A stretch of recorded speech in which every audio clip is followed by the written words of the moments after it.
नमस्कार, स्वागत है आपका। मैं हूं आपके साथ अनामिका पांडे। महाभारत देख रहे हैं आप और आज महाभारत में बात उन लोगों की करेंगे जो नसरुल्लाह की मौत पर आंसू बहा रहे हैं। कौन है वो लोग, ये भी आपको बताएंगे। और कई जगह ऐसी है जहां जश्न भी मनाया जा रहा है। इसीलिए आज हम कह रहे हैं कि नसरुल्लाह की मौत भारत में वोट विलाप। कई लोग ऐसे हैं जो भारत में भी आंसू बहा रहे हैं नसरुल्लाह की मौत पर। एक आतंकवादी जिसको मार गिराया गया है, एक आतंकवादी जिससे केवल इजराइल नहीं बल्कि आसपास के कई देश परेशान थे। जिस संगठन को लेकर लगातार लोग सवाल खड़े करते थे कि आखिर इस संगठन का, इसके मुखिया का खात्मा कब होगा, जो लगातार मुसलमानों के हित की बात तो करता है लेकिन मुसलमानों को ही टारगेट करता है। और उसी वोट बैंक को लेकर अब महबूबा मुफ्ती भारत में राजनीति कर रही हैं। क्या ये भारत के सभी मुसलमानों का रहनुमा बनने की दिखावा कर रही हैं? क्योंकि क्या इन्होंने मुसलमानों के लिए किया है, क्या कश्मीर के लोगों के लिए किया है, ये किसी से छिपा हुआ नहीं है। क्योंकि जम्मू कश्मीर में अभी तीसरे फेज का चुनाव होना है, वोटिंग होनी है और उसी को लेकर ये राजनीति कर रही हैं, आंसू बहा रही हैं, अपना कैंपेन तक रोक लिया और शहीद बता रही हैं एक ऐसे आतंकवादी को जिसने कई लोगों की जान ले ली है। इस रिपोर्ट को देखिए कि कैसे महबूबा मुफ्ती अपने आंसू बहा रही हैं और नसरुल्लाह समेत मारे गए तमाम कमांडर्स को हिजबुल्लाह के शहीद बता रही हैं। और उनकी इस मंचा पर भारत में केवल भारतीय जनता पार्टी के नेता ही नहीं बल्कि कई लोग सवाल खड़े कर रहे हैं कि आखिर किस मंचा से महबूबा मुफ्ती ऐसा कर रही हैं और क्यों उनके आंसू निकल रहे हैं।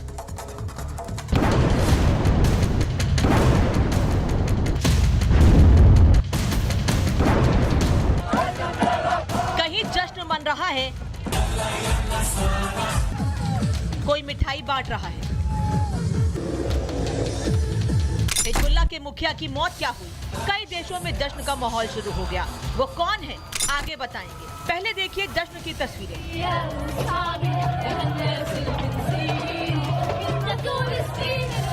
ये तस्वीरें अरब मुल्कों से आ रही हैं। इजरायली सेना ने लेबनान में किए हमले में हिजबुल्लाह चीफ हसन नसरुल्लाह को मौत के घाट उतार दिया है। लेकिन इस बीच सबसे बड़ी खबर यह है कि हिजबुल्लाह का नया चीफ नसरुल्लाह का चचेरा भाई हाशिम सफीउद्दीन बना है।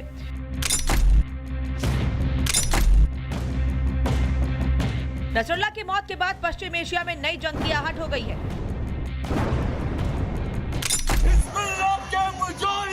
हम तुम्हारे साथ हैं। लेकिन इसके इधर भारत में आतंकी के मारे जाने के बाद विलाप किया जा रहा है। ये तस्वीर इराक, ईरान या पाकिस्तान की नहीं बल्कि जम्मू कश्मीर की है, जहां सैकड़ों प्रदर्शनकारी नसरुल्लाह की तस्वीरें लेकर सड़कों पर उतरे और इजराइल के खिलाफ नारे लगाए। वहीं दूसरी तरफ पीडीपी अध्यक्ष महबूबा मुफ्ती ने नसरुल्लाह की मौत के बाद अपने सभी चुनाव प्रचार अभियान रद्द कर दिए हैं और नसरुल्लाह को शहीद बताते हुए मुसलमानों को एकजुट होने की अपील कर रही हैं, जिससे देश में सियासी पारा हाई हो गया है। हसन नसरुल्लाह का मौत हो गया और आज कश्मीर में महबूबा मुफ्ती बोल रहा है कि हम चुनाव प्रचार नहीं करूंगा, हम दुखी है। किस लिए? हसन नसरुल्लाह का मौत हो गया है। आतंकवादी हिंदू जवानों को मारते हैं तब आप लोग दुखी होते हैं कि नहीं होते हैं, ये कृपा करके हमें बताइए। दिखता है कि ये सबके सब इंडियन अलायंस के लोग हैं, ये वोट बैंक की राजनीति के लिए किसी हद तक जा सकते हैं। इनके लिए देश पहले नहीं है। आज तक कभी सुना कि महबूबा मुफ्ती या सोनिया गांधी या अब्दुल्ला उसका कभी कोई आंसू किसी देशभक्त के लिए बहा हो, कभी देशभक्त के लिए कभी उन्होंने एक शब्द बोला हो? वास्तव में इनका नाम महबूबा नहीं, ये आतंकियों की महबूबा बन गई है।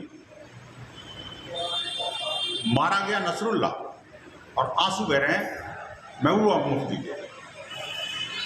अब धारा 370 जा चुकी मैडम, अपनी इस मानसिकता की विदाई का समय आ गया। अब तक तो खत्म हो जानी चाहिए थी। उधर दूसरी तरफ ईरान की तरफ से भड़काऊ बयान देने के बाद इजराइल ने इस जंग को और तेज कर दिया है, क्योंकि इजरायली पीएम बेंजामिन नेतन्याहू ने साफ कर दिया है आतंकियों को सबक सिखाए बिना वो रुकने वाला नहीं।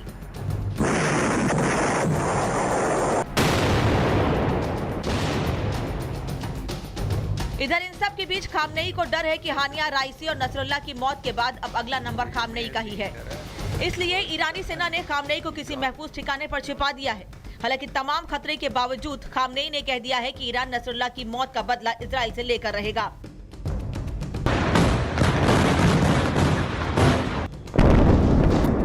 इतना ही नहीं, खामनेई ने दुनिया भर के मुसलमानों से अपील की है कि वे अपने पास मौजूद साधनों से अत्याचारी दमनकारी इजराइल का मुकाबला करें। सभी मुसलमान एकजुट हों। क्या जो बात खामनेई कर रहे हैं, भारत में चंद नेता उसी राह पर चल रहे हैं। लेबनान में नसरुल्लाह की मौत पर भारत में क्यों विलाप? इसी पर आज की महाभारत।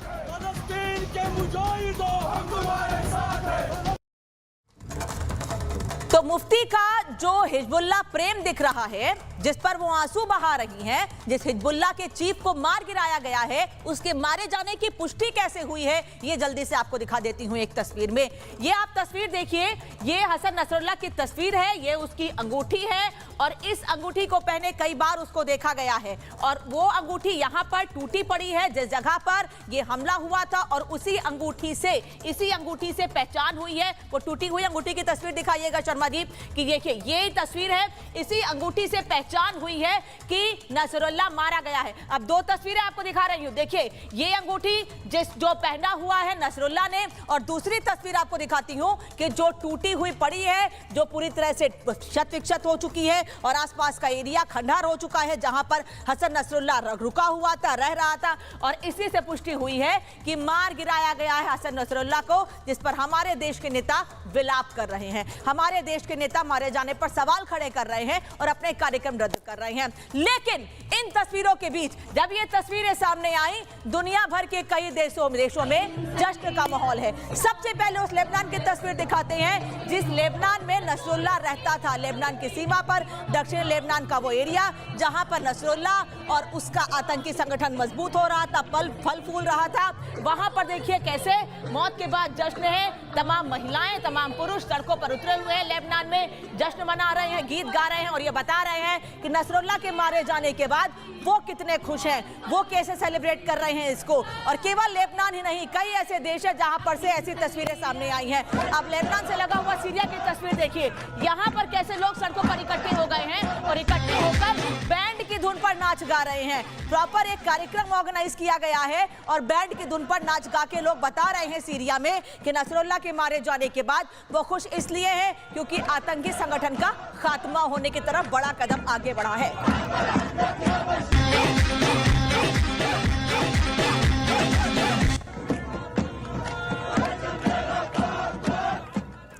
और लेबनान और सीरिया के बाद एक और तस्वीर आपको दिखा देती हूँ। नसरुल्लाह की मौत के बाद ये जश्न का माहौल कहीं और नहीं है, ये जश्न का माहौल लेबनान में ही और इसके अलावा इजराइल में, लेबनान में तो है ही, इजराइल में कई आपको दिखा रहे हैं कि इजराइल में भी कई ऐसे पत्रकार हैं, लेबनान में भी कई ऐसे पत्रकार हैं जो सेलिब्रेट करते हुए दिख रहे हैं। हालांकि लेबनान से तस्वीरें ऐसी भी सामने आई जहां पर कुछ एंकर्स टीवी पर न्यूज पढ़ते हुए आंसू बहाते भी दिख रहे हैं। और उसी कैटेगरी में हमारे भारत के नेता महबूबा मुफ्ती भी आ गई हैं। लेकिन अगली जो तस्वीर आपको दिखाने वाली हूं उससे ये पुष्टि हो जाती है कि कैसे महबूबा मुफ्ती हसन नसरुल्लाह के मारे जाने पर आंसू बहा रही हैं, रो रही हैं, परेशान हैं, अपने जो चुनावी कार्यक्रम है वो रद्द कर रही हैं। 1 तारीख को जम्मू कश्मीर में तीसरे फेज की वोटिंग होनी है, लेकिन उससे पहले जो उनको चुनाव प्रचार करना था उसको उन्होंने कैंसिल कर दिया है। वो साफ लिख रही है कि मैंने अपने सभी चुनावी कार्यक्रमों को कल कैंसिल कर दिया है क्योंकि जो लोग शहीद हुए हैं, जिन लोगों को मारा गया है, इंक्लूडिंग हसन नसरुल्लाह, जिन लोगों की शहादत हुई है, उनके लिए उनको श्रद्धांजलि देते हुए मैं अपने कार्यक्रमों को रद्द कर रही हूं। जरा विस्तार से आपको बताती हूं कि क्या कहा है महबूबा मुफ्ती ने। महबूबा मुफ्ती जो बार बार कह रही हैं कि वो पूरी तरह से परेशान हैं, वो इसलिए परेशान हो गई हैं क्योंकि हसन नसरुल्लाह समेत कई लोगों की शहादत हुई है, कई लोग, वो लोग जो आतंकवादी हैं। अब एक तस्वीर आपको दिखाती हूं कि क्या महबूबा मुफ्ती अब खामनेई की राह पर आगे बढ़ चुकी हैं, क्योंकि एक तरफ महबूबा मुफ्ती भारत के मुसलमानों को भड़काने की कोशिश कर रही हैं और कैसे दुनिया भर के मुसलमानों को भड़काने की कोशिश खामनेई ईरान से कर रहा है, ये आपको बता देती हूं। क्योंकि खामनेई का एक भड़काऊ प्लान सामने आया है जिसमें नसरुल्लाह की मौत का बदला लेने की बात उसने कही है। वो ये कह रहा है कि नसरुल्लाह की मौत का बदला लेंगे, इजराइल के खिलाफ उसने भड़काया है लोगों को, मुसलमानों को, और एकजुट होने की अपील की है। वो कह रहा है कि सभी मुसलमान एकजुट हो जाएं, सभी मुस्लिमों से आह्वान किया है, सभी मुसलमानों को एक होने की बात कही है, इजराइल का मुकाबला करें, यह कहना है खामनेई का। मुसलमान हिजबुल्लाह के साथ हैं, हिजबुल्लाह यानी वो आतंकी संगठन जिसका मुखिया मार गिराया गया है। खामनेई ने ओआईसी की एक बैठक भी बुलाई, हालांकि इसके पहले भी ओआईसी की कई बैठकें होती रही हैं जिसमें तमाम मुस्लिम देश भाग लेते रहे हैं। 57 देशों का एक संगठन है ओआईसी, जिसमें हमने इसके पहले भी देखा है जब से इजराइल हमास के बीच बीच युद्ध शुरू हुआ है तब से लगातार ओआईसी की कई बैठकें हो चुकी हैं। और एक और तस्वीर आपको दिखा देते हैं कि कैसे खामनेई ने लोगों को एकजुट होने की अपील की है और कहा है कि सभी लोग एक साथ आ जाएं, दुनिया भर के सभी मुसलमान। केवल उसने लेबनान या ईरान के मुसलमानों को अपील नहीं की है, बल्कि दुनिया भर के मुसलमानों से अपील की है कि मैं आप लोगों को ये ऑफर करता हूं, मैं ये कहता हूं कि अपने रिसोर्सेस को, अपने असिस्टेंसेस को, सभी चीजों को साथ लेकर आप एक साथ आ जाइए और ये बता दीजिए कि दुनिया भर के मुसलमान कैसे नसरुल्लाह को श्रद्धांजलि देने के लिए एक साथ आ रहे हैं और पूरी दुनिया को जवाब देने के लिए तैयार है। तो क्या ये लोगों को भड़काने की कोशिश है? ये सबसे बड़ा सवाल है। आज महाभारत में इसी पर बात करेंगे। लेकिन उसके बाद एक तस्वीर आपको दिखा देती हूं। वही ईरान, जो ईरान के बड़े नेता हैं खामनेई, वही ईरान की राजधानी तेहरान में कुछ ऐसी तस्वीरें भी सामने आई हैं जहां पर लिखा गया है हिट देम इजराइल। और उन्होंने कहा हिट देम इजराइल, यानी कि इजराइल उन लोगों को मारो जो लोग माहौल बिगाड़ रहे हैं, जो लगातार कुछ लोगों को टारगेट कर रहे हैं, उन लोगों को मारो और हम आपके साथ हैं।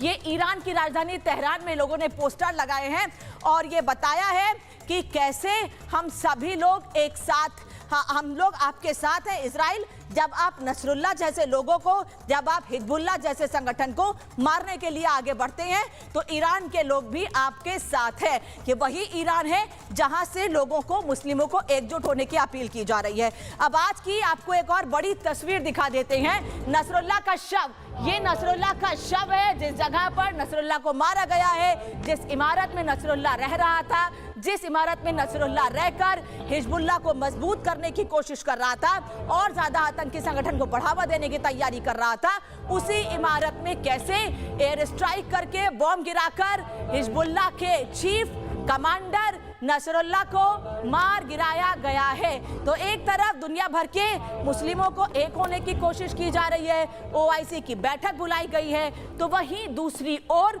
ये तस्वीरें जो पुष्टि करती हैं हसन नसरुल्लाह के मारे जाने की, और इन्हीं तस्वीरों के सामने आने के बाद लोग सवाल खड़े कर रहे हैं। कौन लोग? भारत के नेता, भारत के वो नेता जो खुद को मुस्लिमों का रहनुमा होने की बात कहते हैं, लेकिन क्या उन्होंने सही मायने में मुसलमानों के लिए एकजुट होकर कोई काम किया है? ये सबसे बड़ा सवाल है। लेकिन आज वो लोगों को भड़काने की कोशिश कर रहे हैं, उन मुसलमानों को भड़काने की कोशिश कर रहे हैं जो नसरुल्लाह की मौत के बाद जश्न मना रहे हैं। वो एकजुट होकर ये दिखाने की कोशिश कर रहे हैं कि वो किस तरह से जश्न मनाकर, सेलिब्रेट करके नसरुल्लाह को अंतिम विदाई दे रहे हैं और ये बता रहे हैं कि ऐसे आतंकवादी संगठन, ऐसे आतंकवादियों का खात्मा होना चाहिए। ये सबसे ज्यादा जरूरी है और इसीलिए ये बड़े कदम उठाए जाने हैं और आने वाले समय में ऐसे ही आतंकवादियों के खात्मे के लिए कदम उठाए जाते रहने चाहिए। और मेहमान इस वक्त बातचीत के लिए मेरे साथ जुड़ रहे हैं, स्टूडियो से भी मेहमान ने परिचय करा दूं आपका, लेकिन उससे पहले आपको बता दूं मैं जनरल जीडी बख्शी इस वक्त मेरे साथ जुड़ रहे हैं, colonel Shailendra Singh defence expert studio से मेरे साथ जुड़ेंगे, अंबर जैदी सामाजिक कार्यकर्ता है, सोशल एक्टिविस्ट है, मेरे साथ जुड़ रही हैं, अहमद अयाज साहब जुड़ रहे हैं, राजनीतिक विश्लेषक, और प्रेम कुमार जी मेरे साथ जुड़ रहे हैं स्टूडियो से, वरिष्ठ पत्रकार। आप सभी लोगों का बहुत बहुत स्वागत है। जनरल बख्शी, सबसे पहले आपसे समझना चाहूंगी कि वो आतंकवादी जिसको मार दिया गया है, दुनिया के कई देश जिसके कदम से, जिसके आह्वान से, जिससे लोगों को भड़काने से परेशान थे, उसको खत्म कर दिया गया है, उसके समर्थन में भारत में आवाज उठ रही है, भारत के नेता आंसू बहा रहे हैं। देखिए, ना सिर्फ भारत के नेता, आप देखें बहुत सारे लोग इस बहती गंगा में हाथ धोने की कोशिश कर रहे हैं। वो लोग इस फिराक में हैं कि इसका पूरा जो है फायदा, पॉलिटिकल फायदा वो उठाएं, अपनी रोटी सेकें इसके ऊपर, इस आग के ऊपर। तुर्की के एर्दोगान साहब पहले तो बोल रहे थे कि दुनिया के तमाम मुसलमान देशों को इकट्ठा होके इजराइल से लड़ना चाहिए, गीदड़ भभकी दे रहे थे। ईरान से अब ये आवाज़ें आ रही हैं और हमारे देश में एक तबका है जो कि उनको लगा कि राजनीतिक रोटियां अब इस पे सेंक ली जाए। बड़ा सुनहरा मौका है राजनीतिक रोटियां सेंकने का। करे आएंगे ये लोग कुछ नहीं, किसी के लिए इन्होंने कोई धेले का काम नहीं किया है, हमारे मुसलमान भाइयों के लिए भी नहीं किया। और अब ये उचक के बड़ा यहाँ पे रुदाली बन के आंसू बहा रहे हैं। अब वो एक टेररिस्ट संगठन यूनाइटेड नेशंस ने घोषित किया हुआ है, बाकी देशों ने घोषित किया हुआ है। वो लगातार वार पे वार कर रहा था इजराइल के ऊपर। 8 अक्टूबर से उसने रॉकेट फायर करने शुरू किए थे और कोई 60-70 हजार इजरायलियों को घर से बेघर किया है। अब इजराइल ने भी पलटवार किया है, क्योंकि वो अहिंसावादी देश तो है नहीं। उसने भी जम के पलटवार किया है और बदला लिया है। कितने सारे टॉप कमांडर हिजबुल्लाह के मार दिए हैं, प्रीएम्प्टिव अटैक्स किए हैं, जहां जहां रॉकेट्स डिप्लॉय किए थे फायर करने के लिए, इसके पहले कि वो फायर कर सके, उनको निस्तनाभूत कर दिया है। इंटेलिजेंस पेनिट्रेशन हिजबुल्लाह की कंप्लीट है, टोटल पेनिट्रेशन है। और लोग अंदाज लगा रहे थे कि जवाबी कार्रवाई में जो हिजबुल्लाह है वो कोई 1500-2000 रॉकेट प्रतिदिन फायर करेगा। 200-300 से ज्यादा रॉकेट वो फायर नहीं कर सका है। और क्योंकि या तो उसको प्रीएम्प्ट कर दिया गया है या वो एस्केलेशन को नहीं चाहता, क्योंकि उसमें उसका समूल नाश हो जाएगा। लेकिन सर सवाल ये है, मैं वापस लौट रही हूँ आपके पास। हमारे ये जो नेता है, खासकर मोहतरमा महबूबा मुफ्ती, ये सबसे बड़ी आतंकवादी संगठन की सरगना बन गई है आजकल। सर वापस लौट रही हूँ आपके पास। प्रेम कुमार जी, मतलब क्या इस तरह के आह्वान से, अपने चुनावी कार्यक्रम रद्द कर देने से आप क्या दिखा रहे हैं, क्या दिखाना चाहते हैं? आप ये बताना चाह रहे हैं कि भारत के मुसलमान उस आतंकवादी के साथ खड़े हैं जिसने कई लोगों को नुकसान पहुंचाया है, जिसने कई लोगों की जान ली है, कई मासूम लोगों को मारा है? ये दिखाने की कोशिश की जा रही है ऐसे बयानों से, ये कार्यक्रम रद्द करके? चुनाव है इसलिए। देखिए, एक बात तो है कि जो राजनीतिक निर्णय चुनावी फायदे के लिए उन्होंने लिया है, वो तो उनको लगता है कि फ़ायदा होगा तभी लिया है। और ऐसा क्यों है? तो जिसको हम आतंकवादी बोल रहे हैं, जिसको यूएन आतंकवादी बोल रहा है, तो इसमें कई बातें हैं। इजराइल और फ़िलिस्तीन के झगड़ों के बीच में ये अंग्रेज़ों का पैदा किया हुआ समस्या वहाँ भी है। जैसे यहाँ इंडिया पाकिस्तान कश्मीर सब देखता है, वैसे ही वहाँ भी वो लड़ाई है। अब उसमें यूएन ने कुछ रेजोल्यूशन लिए, इजराइल ने कभी माना नहीं। तो आज ये है कि देश में दो धाराएं दुनिया में हैं, हमारे देश में भी हैं, कि एक फ़िलिस्तीन के साथ, एक इजराइल के साथ। कोई किसी को आतंकवादी कहता है और उसी को कोई धर्म के लिए लड़ने वाला, इस्लाम के लिए लड़ने वाला भी कहता है। मैं कहता हूँ दोनों तरह की धाराएं। लेकिन हम क्या विदेश में घट रही घटना के लिए, किसी हिजबुल्लाह के लिए, किसी नजरुल्लाह के लिए, जो भी है विदेश के किसी व्यक्ति के लिए, हम क्या अपने देश की नेता को आतंकवादी कहेंगे? नहीं, आतंकवादी नहीं, आतंकवादी कहना नहीं सर, आतंकवादी कहना या आतंकवादी कहने का मौका देना कौन दे रहा है? नहीं कहना चाहिए अपने देश के नेता को। नहीं तो आप ऐसे आतंकवादी संगठन का समर्थन भी नहीं कर सकते हैं ना। वोट बैंक की राजनीति के लिए भारत के मुसलमानों को भड़काना और एक आतंकवादी संगठन के लिए मुसलमानों को एकजुट होने की बात करना, सर समझदार है भारत का मुसलमान, जानता है उसे क्या करना है। एक बात आ रही है, अगर महबूबा मुफ्ती को आप उस आतंकवादी का सपोर्टर और आतंकवादी कह दें, कल को इजराइल अगर मिसाइल दाग दे महबूबा मुफ्ती के घर में, तो क्या हम बर्दाश्त करेंगे? आप ये बर्दाश्त करेंगे कि महबूबा मुफ्ती जो अपना कार्यक्रम नसरुल्लाह के लिए रद्द कर रही हैं, आतंकवादी संगठन के मुखिया के लिए? आप ये बर्दाश्त करेंगे? आप ये बर्दाश्त कर रहे हैं? आप ये बर्दाश्त कर सकेंगे? विचारों कर्नल सिंह, विचारों की अभिव्यक्ति के नाम पे लोगों को भड़काने की आजादी नहीं हो सकती है। किसी को लोगों को भड़काने की आजादी विचारों की अभिव्यक्ति के नाम पे नहीं हो सकती है। प्रेम कुमार जी घर क्यों नहीं गई? आप ही पुलिस से।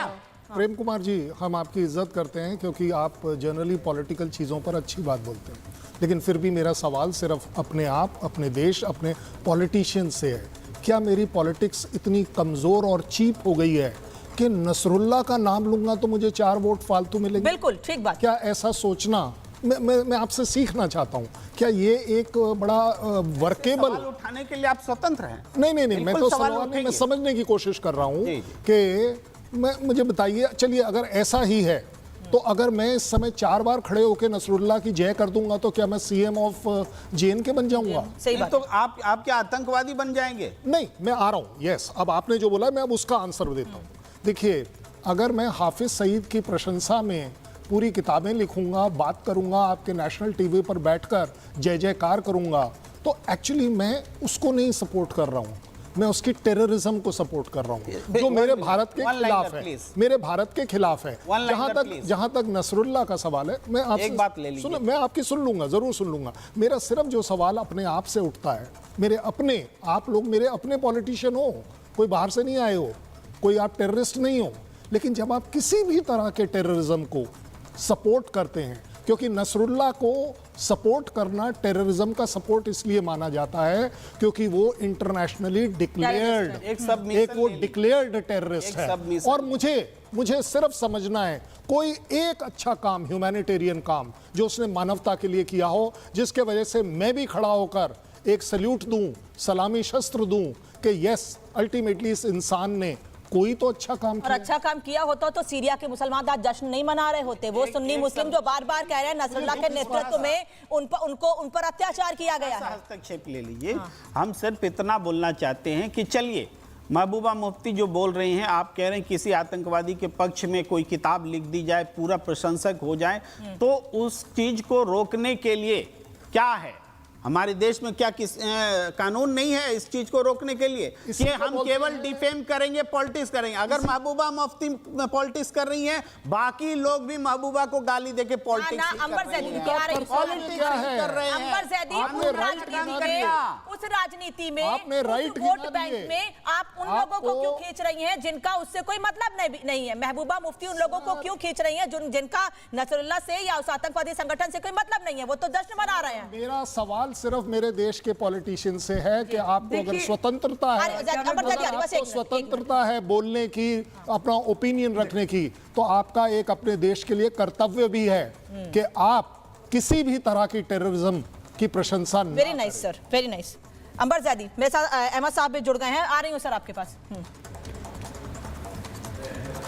जी देखिए, महबूबा मुफ्ती बहुत ही बेहतरीन, मैं कहूँगी वो नेता हो सकती हैं, राजनेता हो सकती हैं, लेकिन जिस तरह से वो मौके का फ़ायदा उठाकर उम्मा के इमोशंस का फ़ायदा अपनी लोकल पॉलिटिक्स के लिए उठाना चाहती है, तो ये मौके पे चौका मारना इसको कहते हैं। ये एक टेरर सिंपैथाइजर के तौर पे आप देखें या किसको किस तरह से देखते हैं, क्योंकि हसन नसरुल्लाह को यूएस डेजिग्नेटेड टेररिस्ट के तौर पर देखा जाता है, लेकिन अगर हम उम्मा के तौर पर बात करें तो उम्मा का जो ग्लोबल कॉन्सेप्ट है वो सब एक साथ पूरे मुसलमानों को जोड़ता है। अगर ईरान और फ़लस्तीन या ये जो सारे जियोपॉलिटिकल कॉन्फ्लिक्ट्स हैं, ये ईरान की और इजराइल के बीच की बात है, उसका भारत के मुसलमानों से कोई लेना देना नहीं होना चाहिए। भारत के मुसलमानों को ये समझना होगा कि हम भारतीय हैं और जो कुछ भी ईरान में, लेबनान में, इजराइल में या फ़लस्तीन में कहीं पे भी घट रहा है उससे हमारा लेना देना नहीं है।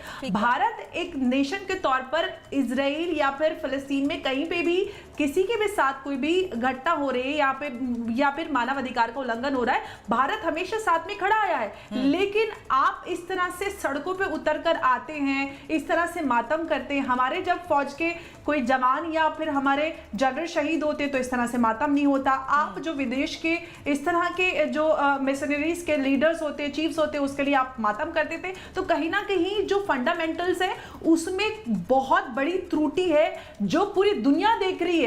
और अब मुसलमानों को यह समझना होगा कि हमें अपने देश की बात, अपने डोमिसाइल की बात करनी होगी। अगर आप इसमें और इस वक्त बदलाव नहीं कर पाएंगे तो मुझे लगता है कि ऑलरेडी बहुत देर हो चुकी है, एक सिविलाइजेशनल वॉरफेयर चल रहा है और ये हाई टाइम है कि मुसलमानों को समझकर अपने फंडामेंटल्स को करेक्ट करना होगा। आप जहां के वहां बन के रहिए, अगर आप उम्मा है तो फिर आप एक हो जाइए, क्योंकि पूरी उम्मा 180 करोड़ होकर 75 लाख जूस पे किस तरह से 75 लाख जूस उन पे 180 करोड़ पे हावी पड़ गए। अगर आप में इतना दम होता ना तो आप जूस को हरा गए होते। और आज आप जूस को उकसाकर आप पूरी उम्मा को उकसाने के लिए आप कहते हैं कि आप सड़कों पे आ जाइए। आप क्या चाहते हैं? जो अंबर, आ रही हूँ वापस आपके पास। अहमद अयाज साहब, आप देर से जुड़े इसलिए मैं देरी से आपके पास आ रही हूँ, माफी चाहूंगी। सर, मेरा सवाल यह है कि हिजबुल्लाह का चीफ मारा गया, उसको लेबनान में मारा गया, उसको इजराइल ने मारा, भारत में उस पर वोट बैंक की राजनीति क्यों?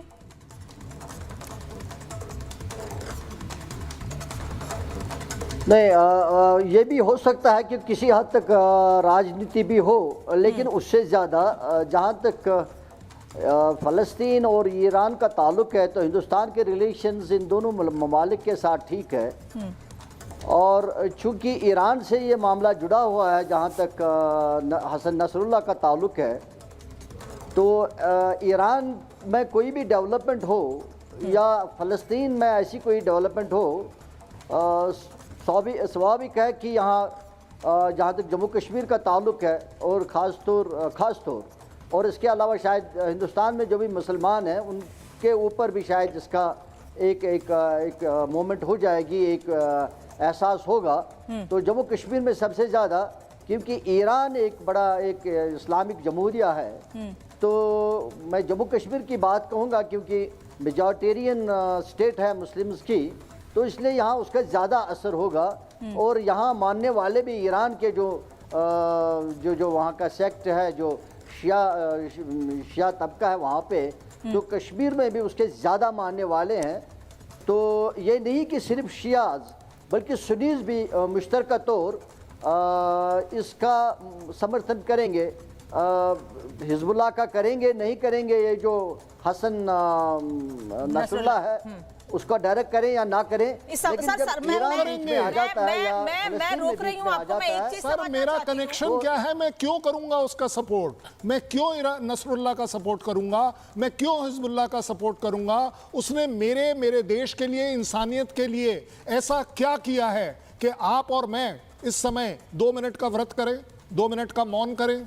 भाई कोई रीजन होना चाहिए ना रिस्पेक्ट देने के लिए। और आपने एक बात और कही अहमद साहब, आपने कहा कि उसका असर जम्मू कश्मीर में पड़ सकता है या पड़ता है। सर पड़ता नहीं, अब उसको पढ़वाने की कोशिश आप कर रहे हैं। अब ये पढ़वाने की कोशिश की जा रही है कि भाई शायद जम्मू कश्मीर के लोगों का इस पर ध्यान नहीं जाता ज्यादा। ठीक है, एक आतंकी मारा गया, खत्म हो गया, लेकिन अब उस तरफ अट्रैक्ट करने की, ध्यान आकर्षित करने की कोशिश की जा रही है।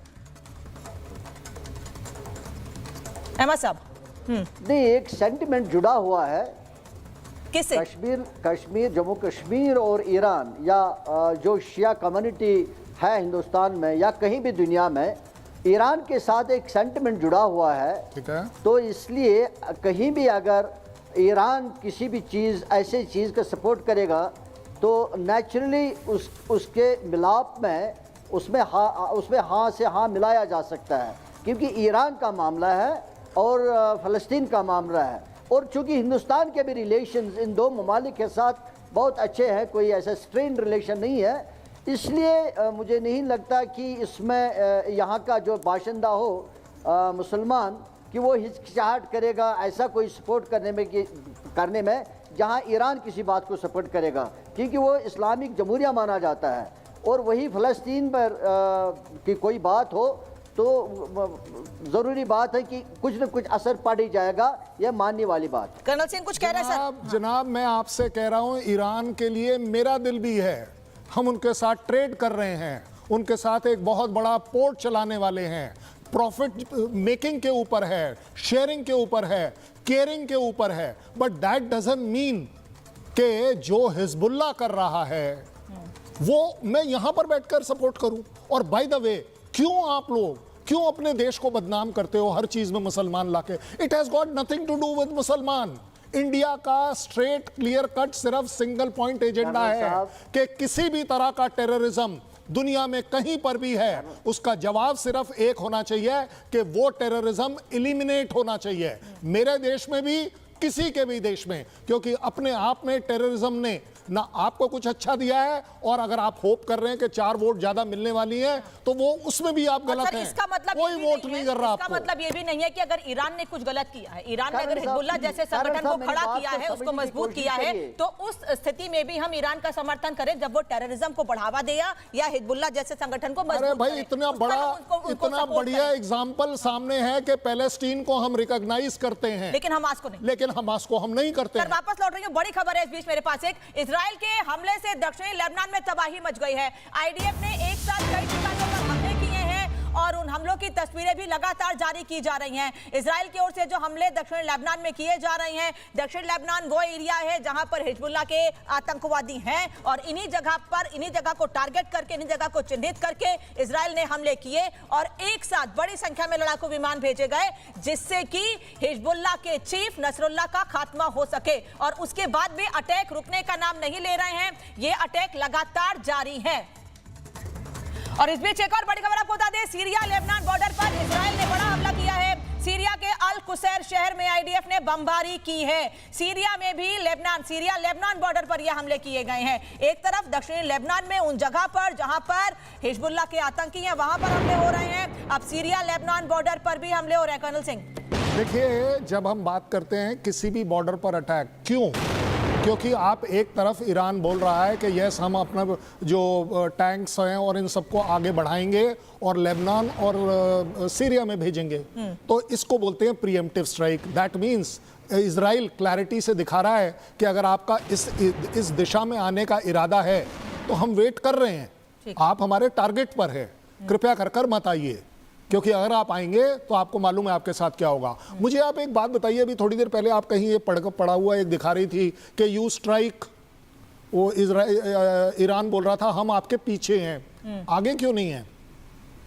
Why is Iran not leading attacks? मैं ये जानना चाहता हूं। ये बहुत बढ़िया सिस्टम है कि लेबनान से हिजबुल्लाह को बोल दीजिए, यहां से हमास को बोल दीजिए, वहां से हूती को बोल दीजिए, आप क्या कर रहे हैं?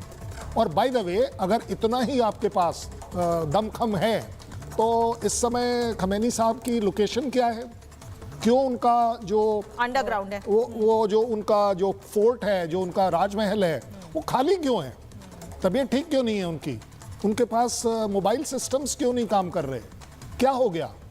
ऐसी क्या चीज़ है उनके कंट्री के अंदर कि जहां वो इतना इनसिक्योर हो गए? क्यों? क्योंकि आपने कहीं कुछ गलत किया है। देखिए, इजराइल ने बड़ी ओपनली कहा है कि लेबनान में वो हर घर को जानते हैं, किस घर में क्या है, वो चिन्हित घर है, किस में कौन सा सिस्टम लगा हुआ है वो उन्हें पता है, और वो they will strike at will, बड़े क्लैरिटी के साथ कहा है। और इसीलिए उन्होंने बोला है कि आप कृपया कर सदर्न वाला लेबनान का एरिया छोड़ दीजिए, क्योंकि यहां पर अटैक और बढ़ेंगे। और मारा लेबनान में गया है हिजबुल्लाह का चीफ मारा लेबनान में गया है प्रेम कुमार जी, लेकिन दिक्कत ज्यादा ईरान में हो रही है। देखिए, ये लड़ाई और भारत में तो हो ही रही है। देखिए, एक पक्ष जरूर है जो आतंकी संगठन है, उसकी आलोचना हम लोग सब करते हैं, आतंकी भी बोलते हैं, लेकिन इजराइल जिस तरह से बर्बरता कर रहा है, जिस तरह से मानवता का नुकसान कर रहा है और यूएन में बैठ करके वहां से हमले का आदेश दे रहा है, इससे ज्यादा यूएन की तौहीन और क्या हो सकती है? मतलब यूएन ने हिजबुल्लाह जैसे संगठन को आतंकी घोषित कर रखा है। इजराइल जैसे देश को, वो किसी देश इजराइल जैसे देश को कौन रोकेगा? मुझे बताइए कि यूएन किस लिए है? हिजबुल्लाह को सबसे खतरनाक आतंकी संगठन घोषित कर रखा है। क्या वो किसी देश के कहने पर? खतरनाक देश इजराइल है, बर्बरता कर रहा है, मानवता का खून कर रहा है, और यूएन की बैठक में जाकर के अमेरिका से वो ऑर्डर दे रहा है। खतरनाक नहीं यूएन है किस लिए? मुझे बताइए आतंकवाद को केवल एक तरफा नजरिए से नहीं देखा जा सकता। हिजबुल्लाह जैसे आतंकी संगठन खतरनाक नहीं है? इजराइल जैसा आतंकी देश खतरनाक का काम कर रहे हैं, वो मानवता का काम कर रहे हैं। इजराइल जैसा आतंकी देश खतरनाक है कि नहीं, कि जो कि यूएन के में बैठ करके, अमेरिका में बैठ करके यहाँ आदेश देता है और बम गिराता है, यूएन की तौहीन कर रहा है। वो यूएन को भंग कर दिया जाए, अगर यही बात है तो खत्म कर दो यूएन को। यहाँ कहने से कुछ नहीं होगा सर। अंबर जैदी जी, बिल्कुल, देखिए जिस तरह से अभी हम इस पूरा एस्केलेशन को बढ़ते हुए देख रहे हैं, एस्केलेशन हो रहा है, तो मुझे लगता है कि यूनाइटेड नेशंस की भूमिका पे सवाल तो ज़रूर उठते हैं, क्योंकि लगातार हम पिछले कई सालों से देख रहे हैं कि हमारे सामने कई सारी वॉर्स हैं। अगर हम सिर्फ इस कॉन्फ्लिक्ट की बात करते हैं और उम्मा के कॉन्सेप्ट की हम बात करें, तो उम्मा का कॉन्सेप्ट भी यहाँ पर बस्ट होता हुआ नजर आ रहा है कि कोई उम्मा का कॉन्सेप्ट नहीं है। 57 OIC की आपने स्टार्टिंग में बात की थी। OIC एक बड़ा संगठन है 57 इस्लामिक नेशंस का, जिसका सऊदी लीडर है, लेकिन इस पूरे मामले पर जहां पर मुसलमानों पर जुल्म हो रहा है और मुसलमान मारे जा रहे हैं, सब बात कर रहे हैं, इजराइल को सब कंडेम करें, लेकिन हिम्मत किसी में नहीं। सबके पास हाईटेक सुपरसोनिक मिसाइल है, सारे हथियार हैं, आर्टिलरीज हैं, सब कुछ है, वो भी अमेरिका का दिया हुआ, लेकिन किसी में इतनी हिम्मत नहीं कि जाकर इजराइल से मुकाबला कर ले।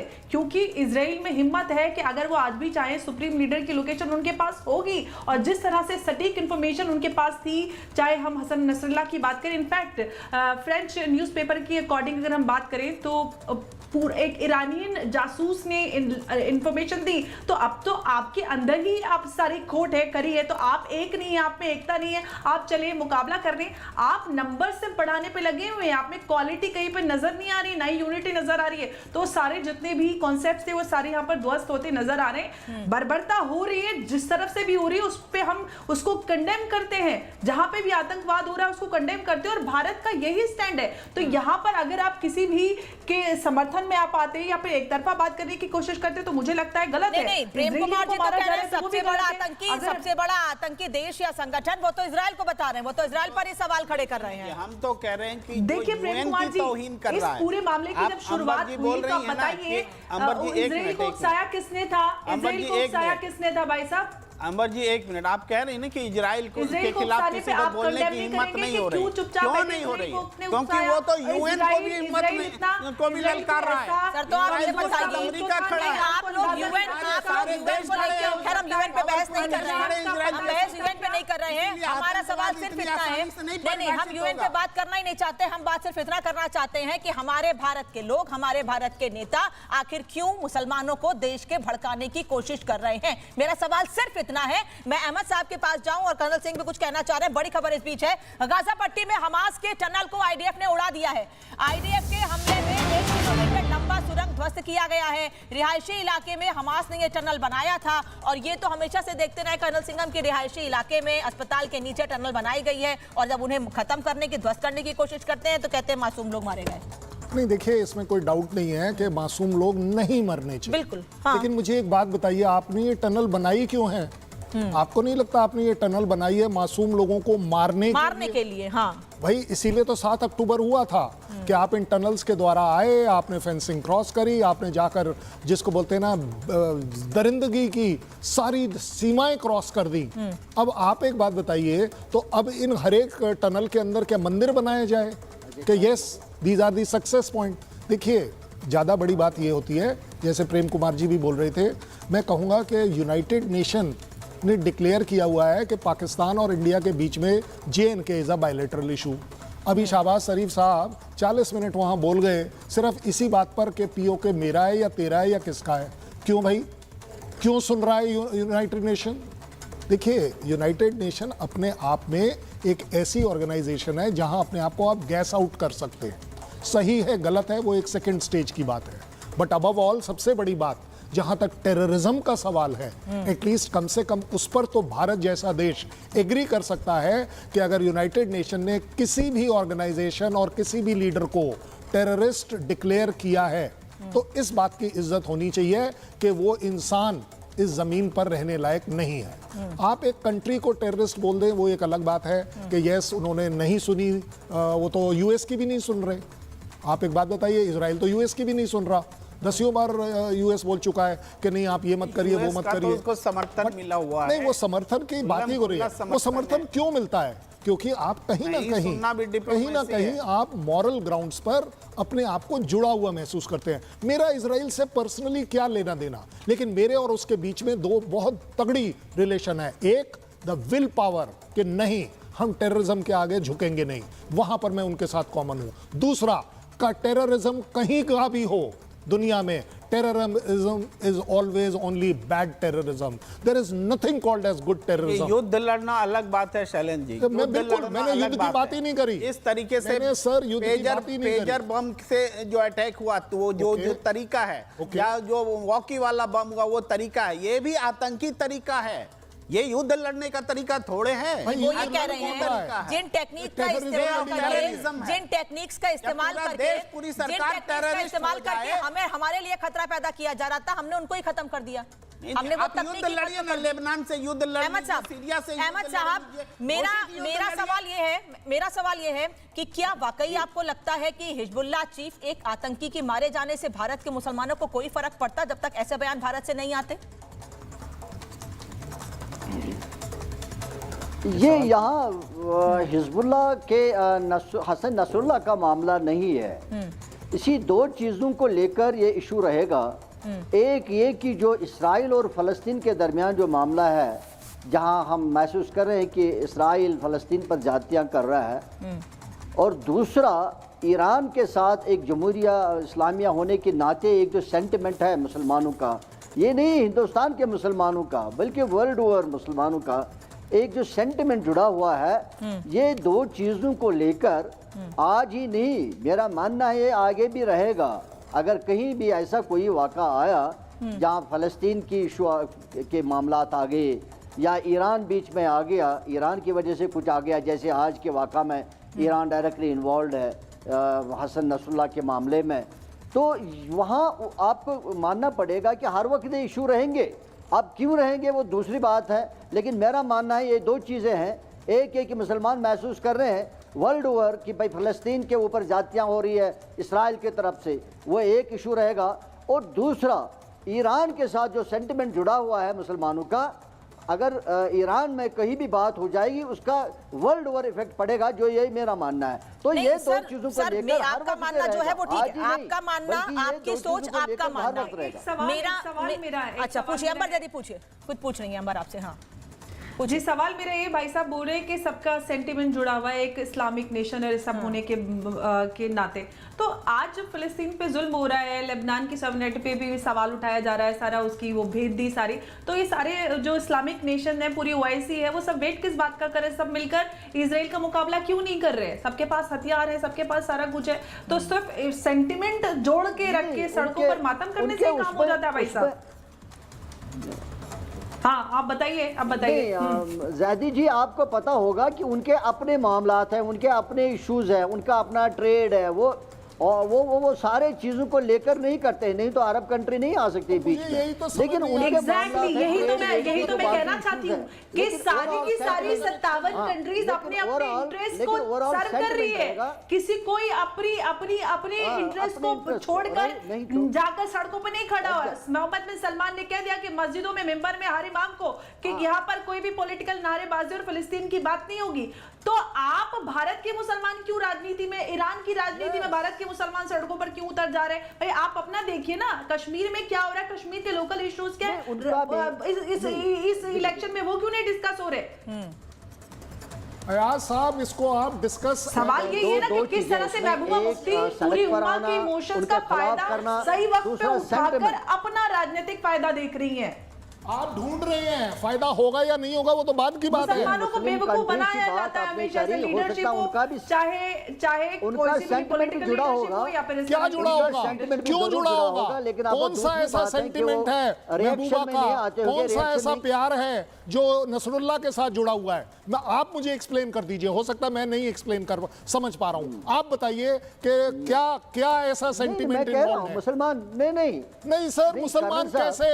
आप मुसलमान से पहले एक भारतीय हो, नहीं, आप मुसलमान होने से पहले एक भारतीय हो।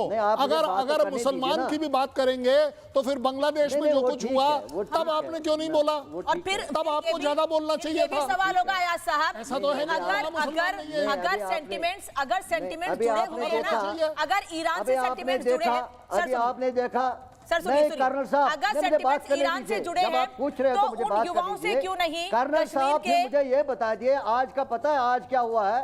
आज किसी हिंदू संगठन ने ये क्लेम किया है कि दरगाह जो यहाँ की दरगाह जयपुर की जो है अजमेर शरीफ, वो हमारा मंदिर है, तो वो नहीं महसूस करते हैं कि हमारा भाई उसका नसरुल्लाह से क्या करना? अगर वो बात है नहीं सर, कर्नल सिंह ने एक बहुत अच्छी बात कही, मैं बांग्लादेश की बात को कहना नहीं चाह रही थी, नसरुल्लाह महबूबा मुफ्ती की बात करना चाह रही थी, लेकिन और कर्नल सिंह ने जो बांग्लादेश की बात कही ना सर, फिर उस पर भी खुल के आपको बोलना चाहिए था कि जब वहां हिंदुओं पर अटैक हो रहे थे, हिंदुओं को नौकरी से निकाला जा रहा था, उनको मारा जा रहा था, उल्टा लटकाया जा रहा था, उस पर खुलकर क्यों नहीं बोले वो लोग? वहां पर भी तो लोग रह रहे थे ना, गलत है ना, सेंटिमेंट्स नहीं थे। बोल रहे हैं हम, आप बिल्कुल ठीक बोल रहे हैं, गलत है ना, लेकिन तब मुफ्ती मैडम क्यों नहीं बोली? क्यों नहीं बोली? भाई गलत है तो मुफ्ती मैडम क्यों नहीं बोली? कश्मीर के युवा हाथों में पत्थर लेकर सड़कों पर होते थे, तब मुफ्ती जी के, तब मुफ्ती मैडम के, तब मुफ्ती जी के तमाम सेंटिमेंट्स कहाँ गए थे? और मैं तो कहता हूँ, चलिए आप एक बात बताइए, आपने कौन सा एक डेलीगेशन भेजा ईरान? आप डेलीगेशन भेजिए, कलमा पढ़िए वहां जाकर, उसकी अच्छाई के लिए। मैं जानना ये चाहता हूं कि हमारा उनसे कनेक्शन क्या है, नसरुल्लाह हमारे लिए क्या है, हिजबुल्लाह हमारे लिए क्या है as Indian. Don't talk to me कि as a Muslim Indian, no, there is only one country. बड़ा गौर से सुनिए कर्नल साहब, गौर से सुनिए, करण साहब गौर से सुनिए, हमारे यहाँ 2-3 चीज़ है।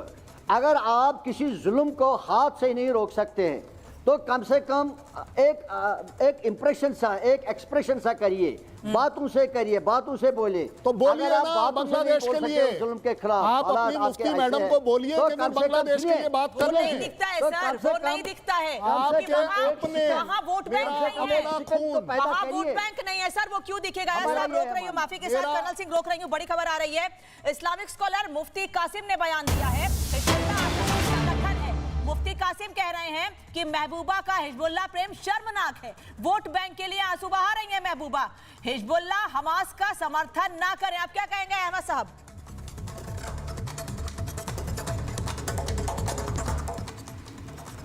नहीं, मैं ये कह रहा था, नहीं, जो मैंने खबर बताई है उस पर बताइए। है कि जहाँ इसके मैंने जो खबर बताई है सर, अगर आपने सुना हो तो उस पर बताइए मुझे।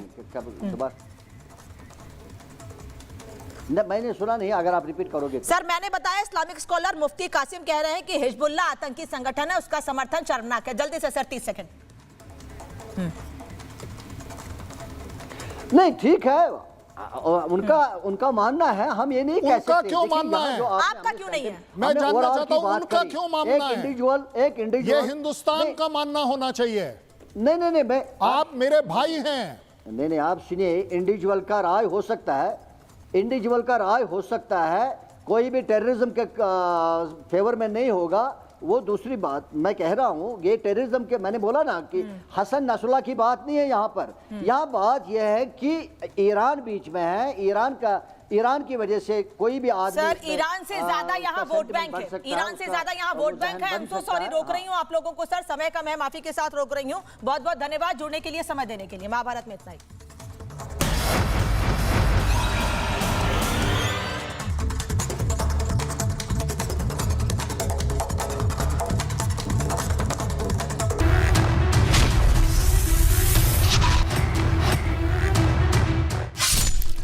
सैयद हसन नसरुल्लाह की मौत लिखने के बाद नेतन्याहू लेबनान के घर घर तक फैले हिजबुल्लाह की जड़ को काट रहे हैं।